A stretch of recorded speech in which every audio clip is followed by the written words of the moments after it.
예, 이번 주에는 야외에 나가서 이렇게 좋은 시간을 우리가 보내고 왔습니다. 참 교제가 좋았고요. 특히 이제 숲으로 이렇게 둘러싸여 있는 그 공간에서 낮잠을 청하기도 했었는데 정말 그야말로 시편 23편을 떠오르지 않을 수가 없었어요. 그래서 오늘 시편 23편을 여러분과 함께 나눠보고자 하는데 아마도 그리스도인들에게 가장 널리 불려지는 시편을 꼽으라고 하면 시편 23편을 빼놓을 수 없을 것이에요. 하나님과 성도들을 목자와 양이라는 그 관계로 묘사하는 아름다운 이 시는 하나님의 인도와 그분의 보호하심의 복에 대한 깊은 확신을 보여주고 있습니다. 특히 이제 다윗 같은 경우는 목동의 경험을 가졌잖아요. 그래서 그 경험을 가졌던 다윗의 생생한 그 시적 표현을 우리가 볼 수 있는데 우리 성도들의 가슴 깊은 그 인상을 심어주고 있어요. 뭐 인생을 푸른 초원으로 비유하면서 하나님의 보호와 또 하나님의 그 사랑을 노래했는데 사망의 골짜기와 원수라는 또 시적 소재를 적절하게 사용하면서 전반부에는 전원적인 이미지를 강하게 이렇게 부각시킨 후에 최종적으로는 주님의 선하심과 인자하심을 찬양하면서 끝을 맺는 시라고 볼 수 있습니다. 뭐 서론적으로 우리가 더 본다면 이 시는 아이들에게는 즐거움을 주는 동시에 노인들에게는 위안이 되기도 합니다. 그리고 이 시는 시편 중에 진주라고 불리기도 해요. 뭐 나이팅게일의 시로 알려지기도 하는데 나이팅게일은 밤이 가장 깊었을 때 그윽한 목소리로 밝아오는 그 새 아침을 기쁨으로 노래하는 새잖아요. 그래서 이 시편 23편은 병실에 있는 환자 아니면 외롭고 고독한 사람 그리고 실패한 사람들 그리고 염려하는 영혼들 그리고 역경과 좌절 가운데 있는 그 사람들을 치유하고 회복하는 그 능력이 있다고 알려져 있습니다. 그래서 본문 1절에 보면 이제 주께서는 나의 목자시니 내게 부족함이 없으리로다 이것을 외우면서 묵상하기 시작하면 곧바로 마음의 평안이 찾아오기 때문이라고 또 그렇게 말씀하시는 분들도 있는데 그리고 이제 이 시를 목자에 관한 목자의 노래로 또 이렇게 불려왔어요. 그래서 이 시편 23편은 다른 어떤 시보다도 더 많은 책들의 내용이 들어가 있고 또 이 시편의 내용이 많은 찬양들의 가사로 또 이렇게 들어가 있습니다. 그래서 어떤 시보다도 더 많은 찬양으로 이렇게 지어진 시라고 보시면 될 것 같아요. 그래서 이 시는 모든 시대의 모든 사람을 위한 메시지를 담고 있다고 볼 수 있는데 그냥 단순한 목자의 시가 아니에요. 이 내용을 보면은 자신의 양떼들을 인도해서 잔잔한 물가에 있는 푸른 초원에서 쉬게 하시면서 또 풀을 먹도록 하시고 광야의 위험에서도 그 양들을 지켜주는 정말 애정 어린 목자의 모습이 기록되어 있고요. 또 맹수들 앞에서도 자기의 양들을 안전하게 먹이시는 보호의 주인의 모습이 묘사되어 있습니다. 그래서 이 시는 일생 동안 주님의 자녀들을 사랑으로 이끌어 주시고 또 그들의 삶에 다하는 그날까지 보호하시는 주님께 대한 확신의 신앙 고백으로 적용해 볼 수 있는 것이에요. 자, 그런데 이 시가 쓰여진 배경을 보게 되면 그 시기가 다윗의 생애 중에서 언제 지어진 것인지에 대해서는 두 가지 견해가 있어요. 하나는 이 시의 배경이 지금 내용적으로 볼 때 매우 평화스럽거든요. 그렇기 때문에 다윗의 생애 후기, 그러니까 모든 역경이 사라지고 평온함이 깃드는 그 평화의 시대에 지어진 시라고 이렇게 주장을 하시는 분들이 있어요. 그리고 이제 내용들을 보면 다른 시들과 다르게 구원을 위해서 뭐 간절한 기도가 있거나 아니면 원수를 갚아달라는 그런 호소가 엿보이지 않아요. 그냥 단지 감사만 담겨 있기 때문에 그런 주장이 있는 것입니다. 자, 그리고 두 번째 주장은 이 시의 배경을 아들 압살롬의 반란 당시로 이렇게 보는 견해예요. 이 견해의 결정적인 근거는 6절에 있습니다. 거기에서 이제 다윗은 주의 집, 그러니까 예루살렘을 사모하고 있다는 것이에요. 그러니까 지금 상황은 다윗이 예루살렘을 떠나서 도피하고 있다는 주장인 것이죠. 거기에다가 이제 5절에 보면 원수에 대한 언급이 나온다는 것은 아직은 평화의 시대가 아니었다고 볼 수 있는 것이에요.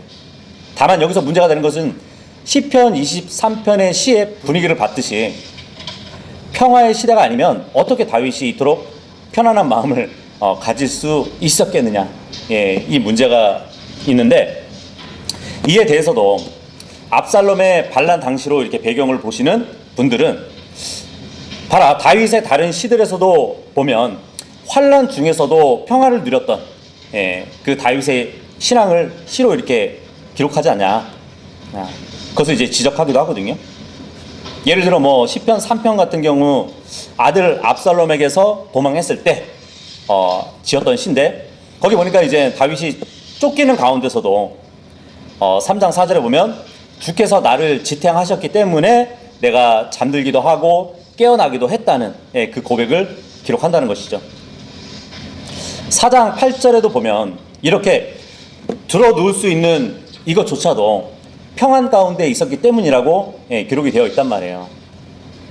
어쨌든 압살롬의 반란 때에 지어졌든지 아니면 다윗의 평화의 시대에 지어졌든지 시편 23편의 시는 다른 시들과는 전혀 다른 분위기를 나타내고 있다는 것을 부인할 수는 없습니다.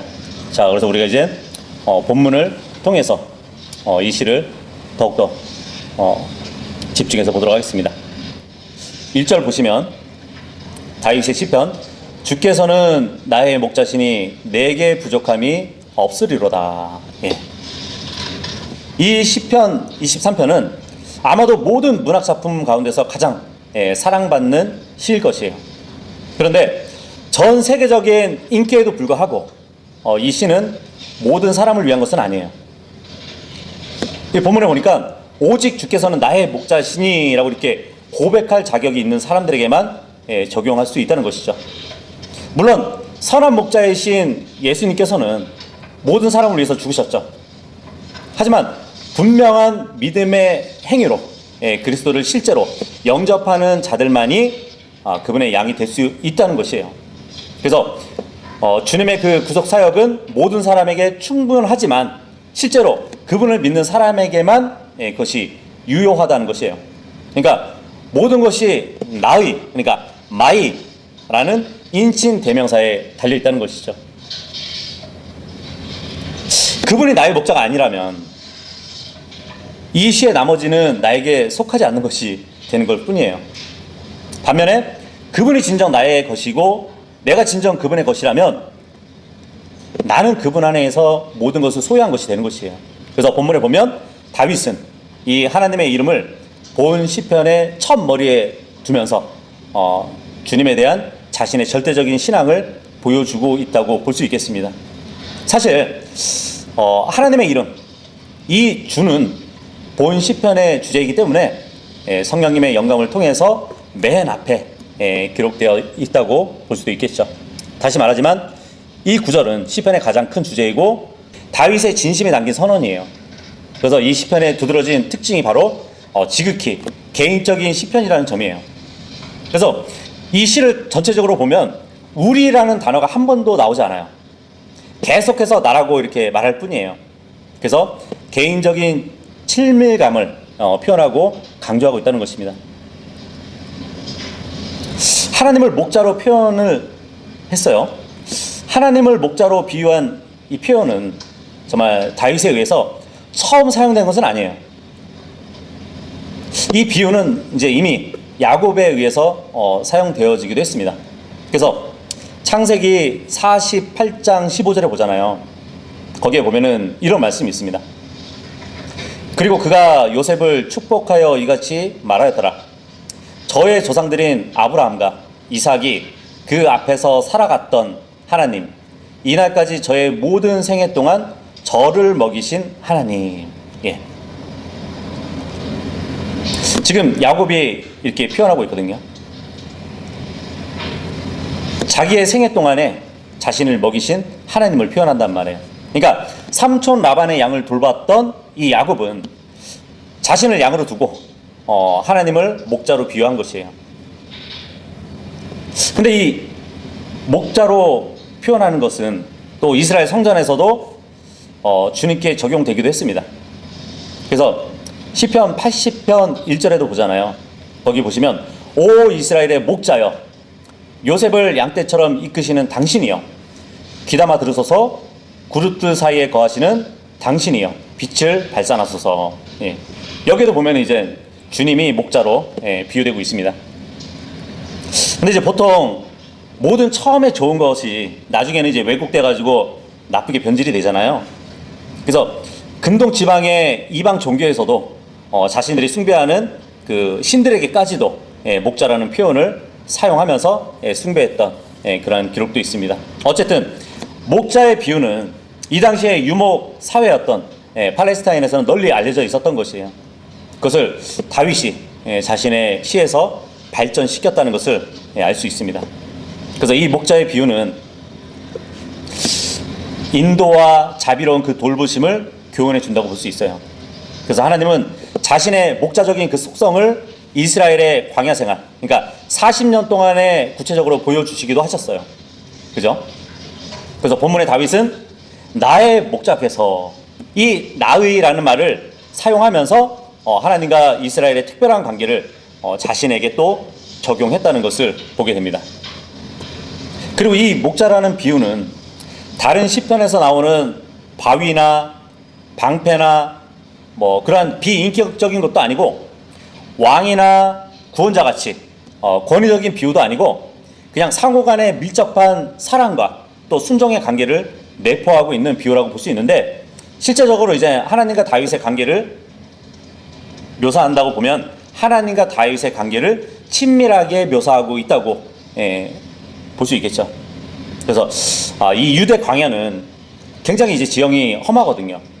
그 험한 자연의 환경을 가졌었는데 이 시편을 묵상하면서 그러한 가운데서도 목자와 양떼 사이의 친밀한 생활, 그 중에서도 특히 이제 외딴 곳에서 함께 보내고 있는 그러한 긴 고독의 시간 동안에 서로 간에 형성되는 강한 애정에 관해서 배울 수 있다고 볼 수 있습니다. 목자와 양의 관계는 뭘까요? 양은 목자에게 전적으로 의존할 수밖에 없는 존재거든요. 그래서 이 양이라는 것은 생존을 위해서 할 수 있는 것이 전혀 없다고 할 정도로 굉장히 무능해요. 우리 성도들을 양으로 표현하죠. 생존을 위해서 먹어야 하고 자신을 보호할 수 있어야 하는데 양에게는 그런 것이 없어요. 우리가 이제 TV에 뭐 동물의 왕국을 이렇게 보잖아요. 그러면은 들소나 아니면 초식 동물이 적당한 이제 목초지를 찾아가지고 본능적으로 이렇게 이동해 가는 것을 볼 수 있거든요. 근데 양은 그렇지 않다는 거예요. 양은 목표를 향해서 가지 않고 방황하는 것이 그 특징입니다. 또 굉장히 겁이 많아요. 그래서 잘 누워가지고 쉬지도 않아요. 이 양은 스스로 보호할 수도 없어요. 덩치가 크거나 뭐 뿔이 있거나 보호색이 있지도 않잖아요. 그래서 만약에 천적이 이렇게 나타나잖아요. 그러면은 그냥 도망가는 것 뿐이에요. 할 수 있는 일이 그저 도망가는 것 뿐이에요. 근데 달리기도 빠르지 않아요. 그렇다고 해서. 그래서 이 양은 생존을 위해서 목자를 따를 수밖에 없는 존재입니다. 그래서 목자 없는 양은 참으로 이제 불쌍하고 위험한 상태를 말하기도 하는 것이에요. 양은 목자가 있어야 됩니다. 근데 그것도 아무 목자가 있어도 되는 것은 아니죠. 자신의 필요를 위해서 양을 이용하는 목자도 있어요. 주님은 이제 삭군 목자라고 이렇게 말씀하셨는데, 참 목자, 선한 목자는 정말 양을 사랑하고 그들을 이끌고 보호할 수 있는 그러한 목자입니다.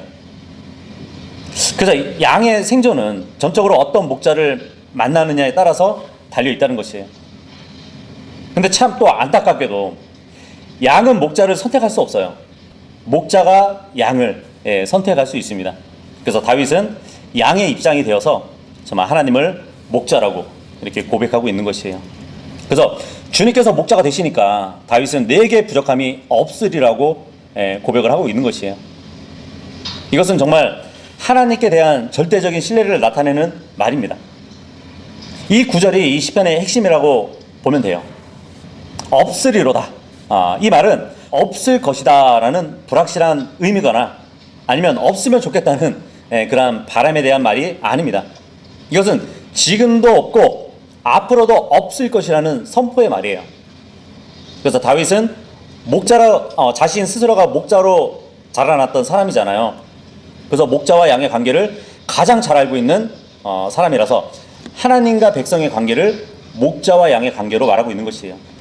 자기 백성들에 대한 하나님의 충분한 공급은 이스라엘의 광야 생활 중에서도 나타난 것을 우리는 알 수 있습니다. 신명기 2장 7절에 보면 이런 말씀이 있거든요. 이는 주 너의 하나님께서 네 손의 모든 일들 가운데 너에게 복을 주셨기 때문이라.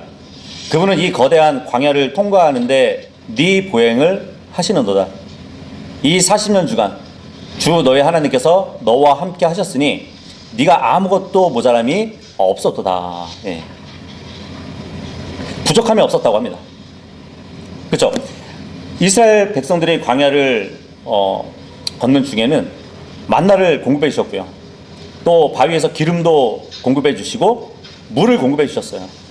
거기다가 순수한 포도즙을 마시게 하셨다고 합니다. 옷은 낡지도 않았죠. 신발도 달지 않았어요. 그래서 하나님께서 이러한 공급으로 다윗은 환난 중에서도 만족할 수 있었다고 고백을 하는 것이죠. 자, 2절 보시면 그분께서 나를 푸른 초원들에 눕게 하시며 친히 잔잔한 물들 곁으로 나를 이끄시는도다.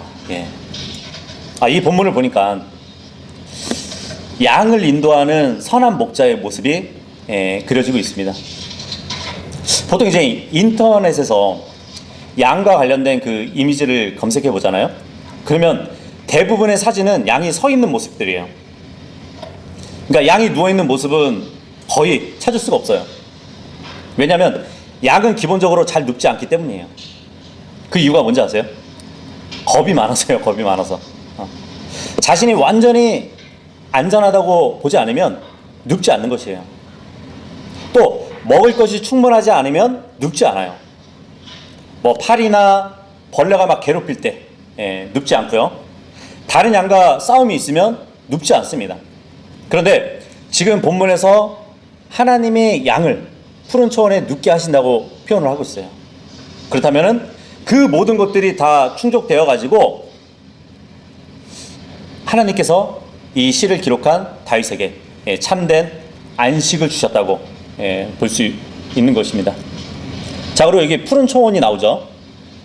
이 푸른 초원은 단순히 녹지대를 의미하기보다는 사막의 뜨거운 태양열을 피할 수 있는 그늘진 곳, 그러니까 휴식처를 의미한다고 볼 수 있습니다. 복음서에 보면은 예수님께서 이제 백성들을 먹이실 때 푸른 초원에 앉게 하신 그런 장면이 나와요. 그래서 이스라엘 군중들을 예수님이 모으시는 장면이 마가복음에 나오는데, 그 사람들을 모으시기 전에 예수님은 그 군중을 어떻게 생각하셨냐면 마가복음 6장 34절에 보니까 예수님께서 친히 나오셔서 많은 사람들을 보셨으며 그들을 향한 연민으로 마음이 움직이셨더라. 이는 그들이 목자 없는 양들과 같았기 때문이라. 그리하여 그분께서 그들에게 많은 것들을 가르치기 시작하셨더라. 그러니까 이 이스라엘 백성들을 보니까 목자 없는 양같이 있었던 것이에요. 그래서 그들을 먹이시고자 하시는 그 목자의 속성을 보여주고 있습니다. 그러면서 마가복음 6장 38절에 이어서 보시면 그분께서 그들에게 말씀하시기를 너희가 가진 빵 덩어리들이 얼마나 되느냐 가서 알아보라 하시니 그들은 자신들이 알게 되었을 때 말씀드리기를 5덩이와 물고기 2마리이니이다 하니라. 그러자 그분께서 그들에게 명령하시어 모두를 푸른 잔디 위에 일행들별로 앉게 하라고 하셨더라. 지금 목자 되신 예수님께서 이스라엘 양들을 먹이시려고 푸른 초장으로 인도하신 장면이에요. 보통 이제 이 세상의 사람들의 소원 중에 하나가 그거 아닌가요? 푸른 초원 위에 그림 같은 집을 짓고 사랑하는 님과 한백년 사는 거. 그죠? 초식 동물인 이 양떼들에게 있어서 이러한 푸른 초장은 삶의 토대예요. 그들의 생존과 직결되는 곳이란 말이에요. 그래서 성도는 그것에서 사랑하는 주님과 영원히 살고 싶어 할 겁니다. 자, 그리고 이제 시편 본문에 이어서 보면 친히 잔잔한 물들 곁으로 나를 이끄시는도다 라고 기록되어 있어요. 그러니까 문자적으로 조용한 물을 말하는 것이에요. 뭐 강이나 시내, 우물, 아니면 호수, 그러한 주변처럼 물이 있는 휴식처를 의미하는 것이란 말이죠. 그래서 하나님의 은혜에 대한 아름다운 묘사를 지금 보고 있는데, 어떤 세찬 물결과 대조적이게 잔잔한 물을 말해주고 있어요. 그러니까 천천히 흘러가는 물가를 얘기해 준단 말이에요. 왜냐하면 양은 이러한 잔잔한 물가에서만 쉴 수 있기 때문이에요. 만약에 물이 빠르게 흐르게 되면 양이 그 물을 마시려 하지 않습니다. 만일 목자가 이 급류로 양들을 인도했다면 그 양떼들은 물을 마시기에는 매우 불편했을 것이에요. 아니, 위험할 수도 있습니다. 그래서 목자는 만약에 이제 물이 세차게 흐르게 되면 돌들을 가지고 이제 밑에서 쌓아요. 그래가지고 물이 천천히 흐르도록 막아줍니다. 그리고 나서 양에게 물을 먹이는 그 일도 하는 것이에요. 바로 그런 것으로 하나님이 인도하신다는 그 말씀입니다. 그래서 하나님께서 그렇게 인도하지 않으시면 양은 아무 물이나 막 마시게 돼요. 막 고여있는 물을 마시기도 하고요, 썩은 물을 먹기도 한단 말이에요. 그래서 양이 정말 스스로 이런 안식을 만들 수가 없어요. 그래서 좋은 목자가 없다면, 선한 목자가 없다면 그러한 안식을 누릴 수 없다는 것이에요. 다윗은 삶을 통해서 그러한 안식을 누렸다는 것을 우리는 또 엿볼 수 있습니다. 선한 목자가 자신의 양들을 물가로 인도한다는 것은 정말 광활한 그 광야에서 초원으로 움직이는 그 힘든 활동을 할 수 있도록 잘 준비시키기 위한 훈련이라고 보시면 돼요. 그래서 하나님은 우리에게도, 그리스도인들에게도 매일의 삶에서 힘든 싸움을 더 싸우도록 하시기 위해서 잔잔한 말씀의 물로 원기를 회복할 수 있는 그 시간을 부여하시는 분이에요. 우리를 푸른 초원에 누이시면서 우리의 영혼이나 육체에 필요한 양식을 부족하지 않게 공급해 주시는데, 주님께서 우리를 잔잔하고 실만한 그 물가로 인도하시면 우리는 영적인 그런 생기가 부족하지 않을 것이에요.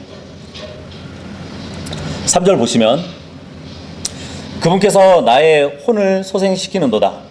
그분께서 자신의 이름을 위하여 의의 행로들로 나를 이끄시는도다. 여기 본문에 혼이 소생한다는 말, 이것은 목자 대신 주님의 인도 아래서 다윗의 혼이 회복된다는 말이에요. 근데 의의 행로들로 이끄신다는 이 말씀, 그 당시에 유대 지방에 거친 그런 지형들을 두고 나온 말씀이라고 볼 수 있어요. 뭐 아라비아나 시리아에 비가 오지 않잖아요. 그러면 물이 없는 그 강이 마치 길과 같이 보여요.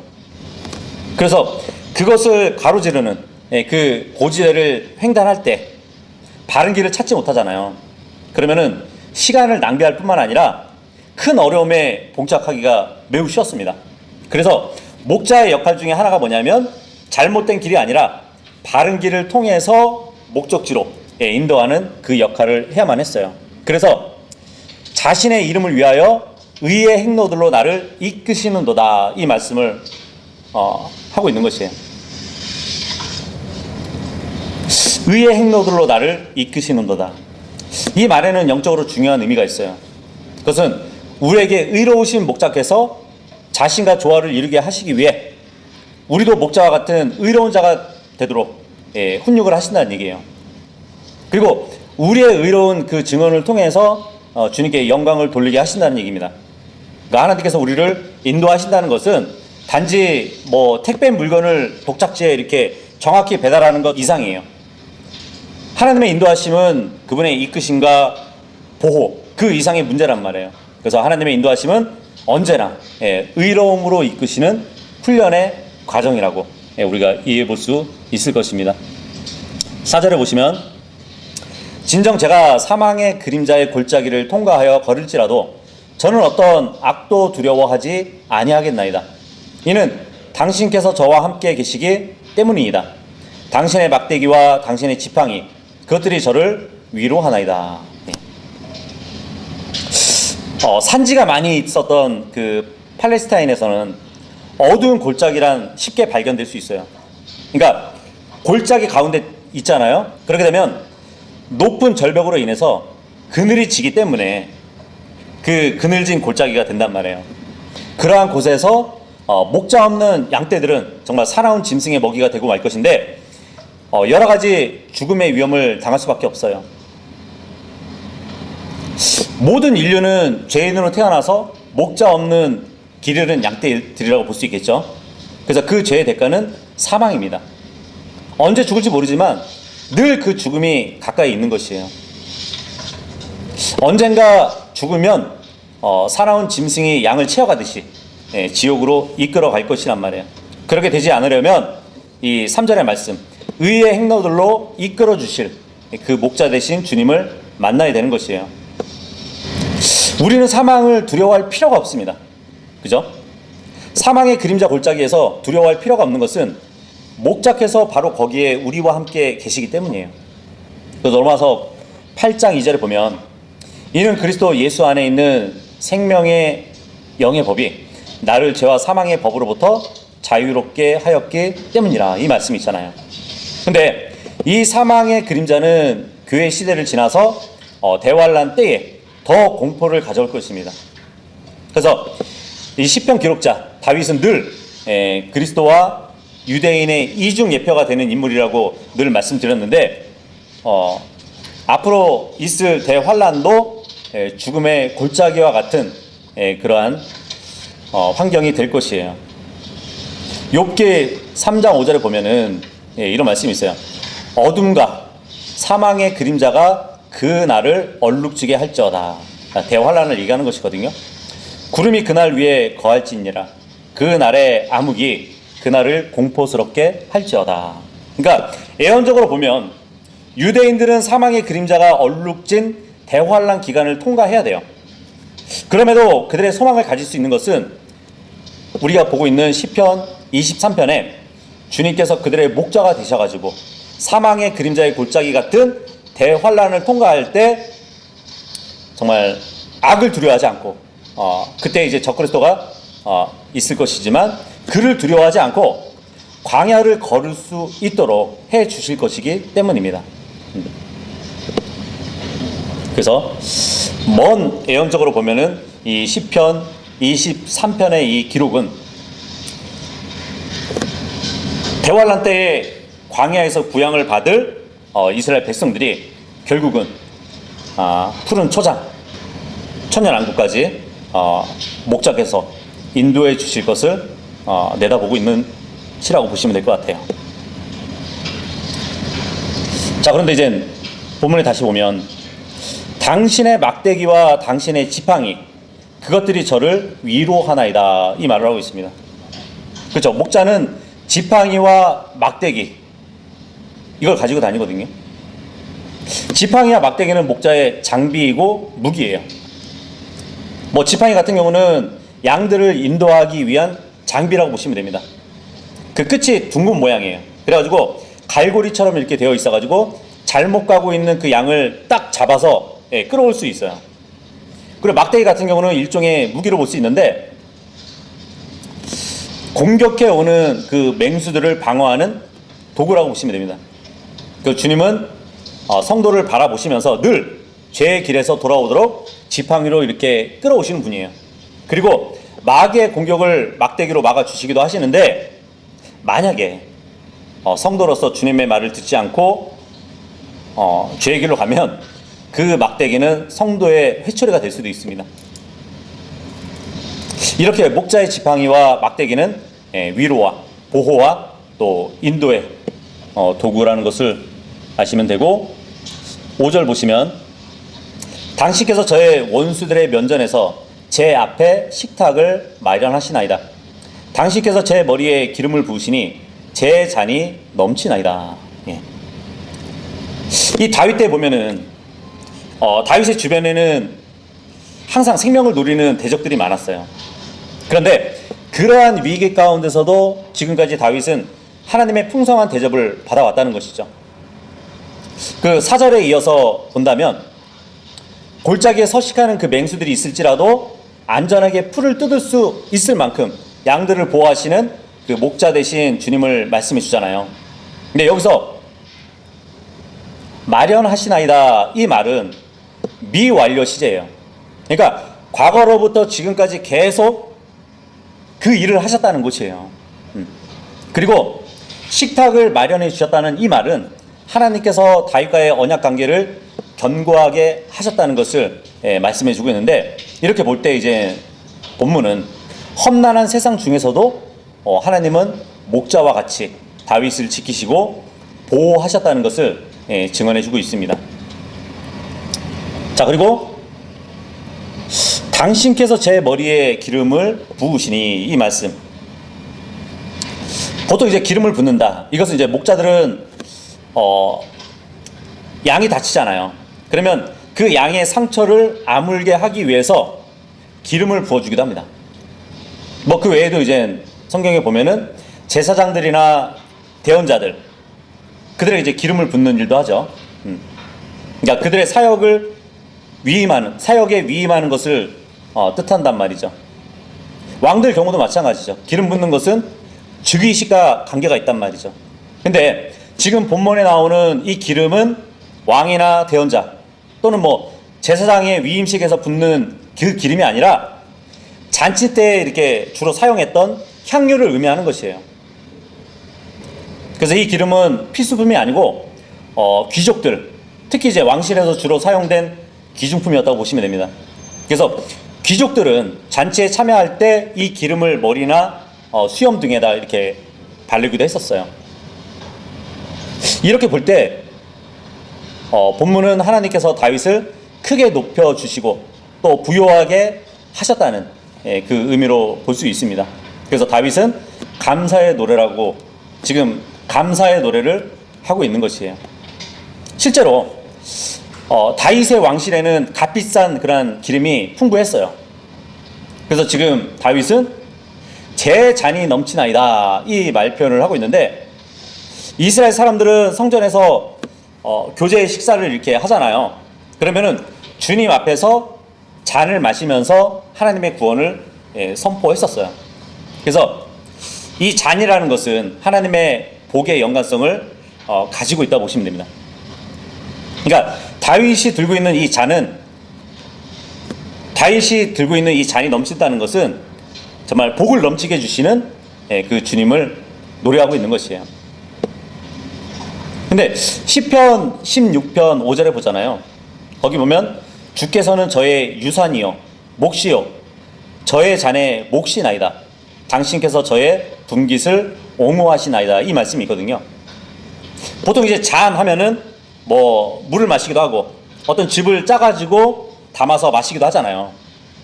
그 매일 사용하는 그 그릇은 하나님의 복을 나타내는 것이에요. 그리고 그 잔이라는 용기는 하나님 백성들을 위해서 복과 구원을 지속적으로 공급해 주신다는 그것을 기억하게 해주는 물건이라고 보시면 됩니다. 그런 의미에서 이스라엘에게 잔 하나하나는 주님의 잔이 되었던 것이에요. 그리고 이 잔이라는 것은 유산을 비유한다는 것이죠. 금방 우리가 살펴봤던 말씀처럼 이 잔이 유산이라고 말씀해 주고 있단 말이에요. 근데 이 잔이 단순히 가득 찰 정도가 아니라 흘러 넘치고 있다는 그 표현을 쓰고 있는 거 보면 다윗이 이 세상에서 누릴 수 없는 정말 최대의 유산을 소유하고 있다는 것을 또 말해주고 있습니다. 근데 실제로 보면 역대상 27장에서 29장을 보잖아요. 그럼 다윗이 차지한 그 왕실의 재산, 사유 재산을 이렇게 보잖아요. 그러면 정말 엄청난 것으로 기록되어 있어요. 그런데도 다윗은 그토록 풍성한 유업을 자기의 쾌락을 위해서 사용하지 않고 하나님의 집을 건축하는데 아낌없이 바쳤음을 볼 수 있습니다. 그래서 이 잔은 다윗의 유산이고 그 유산을 풍족하게 해주신 그 주님을 노래하고 있는 것이에요. 근데 우리 그리스도인에게 있어서는 이 잔은 기름 부음을 받는 용기라고 또 볼 수 있거든요. 우리가 영적으로 적용해 볼 수 있는데, 모든 성도는 예수 그리스도를 영접하는 그 순간에 성령의 기름 부음을 받잖아요.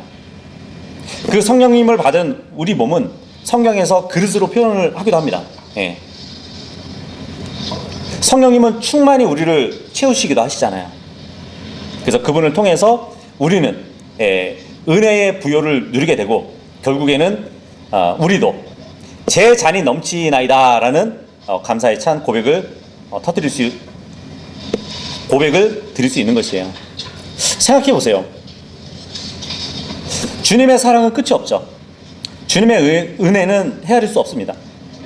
또 그분의 능력은 한계가 없어요. 그래서 그리스도 안에서 부요함이, 그리스도 안에서 누리는 부요함은 무한한 것이에요. 주님은 우리에게 베풀어 주시고 또 베풀어 주시고 또 베푸셔도 넘치시는 분이십니다. 그러한 영적인 복이 그리스도인들에게 있다는 사실이에요. 자, 마지막 9절 6절 보시면, 제 생의 모든 날들의 선하심과 자비가 확실히 저를 따르리이다. 그런즉 제가 주의 집안에서 영원토록 거하리이다. 다윗은 언약을 지키시고 넘치는 유산을 주신 그 하나님의 신실하심에 근거해서 앞으로 자신의 남은 그 삶도 하나님 안에서 복될 것이라고 확신하고 있어요. 그러면서 주의 집안에서 영원토록 거하겠다고 말을 하고 있습니다. 문자 그대로 예루살렘 성소를 가리키는 것이에요. 그래서 성도들에게도 영원한 행복의 비결이 있어요. 평생 동안 하나님의 선하심과 그분의 자비하심을 받아가지고 마침내 우리의 영원한 거처인 아버지 집에 이른다는 그 소망을 볼 수 있는 것이죠. 이것이 다윗이 가졌던 확신이에요. 그리고 이제는 우리가 가져야 할 확신인 것이에요. 하지만 이제 우리 주변을 둘러보면 우리가 처한 상황은 이러한 확신이 들 만한 상황이 아닐 수도 있습니다. 정말 선하신 하나님이 과연 나와 함께 계신가 의문이 들 수 있는 상황일 수도 있어요. 시력이 좋지 않은 그 양들처럼 목자가 지금 내 옆에 있는가 하고 의심하고, 때로는 섭섭해하고 또 불평불만이 나올 수도 있을 것입니다. 하지만 그러한 상황에서도 우리가 확신해야 할 것은 하나님이 선하신 분이라는 사실이에요. 그분이 자비하신 분이라는 사실입니다. 우리의 목자 되신 그 주님은 우리의 필요를 공급하시고 진정한 안식을 주시는 분이라는 것을 우리는 알아야 되는 것이에요. 그래서 그 하나님을 믿고 신뢰하기에 다윗이 내리는 결론은 제가 주의 집안에서 영원토록 거하리이다, 이것이에요. 하나님이 나와 함께 계시니까 나도 하나님과 함께 하겠다는 고백이거든요. 그분의 선하심과 자비하심을 의심하지 않고 따랐다는 것이에요. 그래서 이 시편의 핵심은 좋으신 그 하나님, 선하신 그 하나님에 대한 완전한 신뢰입니다. 그래서 하나님의 선하심과 자비하심에 대한 그 믿음이라는 것이에요. 하나님에 대해서 우리가 공부해 보잖아요. 그러면 하나님의 그 선하심과 자비하심을 이해하기는 참 어려워요. 내가 원하는 것이 잘 되어갈 때는 하나님이 선하시다고 이렇게 고백하기는 쉬워요. 하지만 그렇게 되지 않을 때는 정말 사망의 그림자 골짜기를 걷는 것 같은 그런 때가 오게 되면, 내 주변에 원수가 도사리고 있을 때에는 그렇게 고백하기는 쉽지 않다는 것이에요. 과거에는 선하셨는데 지금은 그렇지 않다고 생각이 들 때가 있다는 것이죠. 그래서 좋지 않은 상황은 왠지 하나님과 관계가 없는 것처럼 비춰질 때가 또 있습니다. 그러나 그러한 상황에서도 정말 하나님은 여전히 함께 하시고 자비하심과 선하심을 나타내시고 있는 중이라는 것이에요. 그래서 우리가 신앙생활에 있어서 사탄의 시험의 골짜기를 통과할지라도 하나님의 지팡이와 막대기가 보호해 주실 것이라는 것을 믿고 정말 단순하게 보호해 주시는 것에서 한 걸음 더 나아가서 그러한 중에서도 상을 베풀어 주셔서 음식을 먹게 하시고 정말 잔이 넘치도록 은혜를 쏟아 부어 주신 그 주님을 믿고 나아갈 수 있는 모두가 될 수 있길 바라겠습니다. 그 믿음이 다윗의 믿음이었고 이것이 우리의 믿음이 되어야 할 것입니다. 예.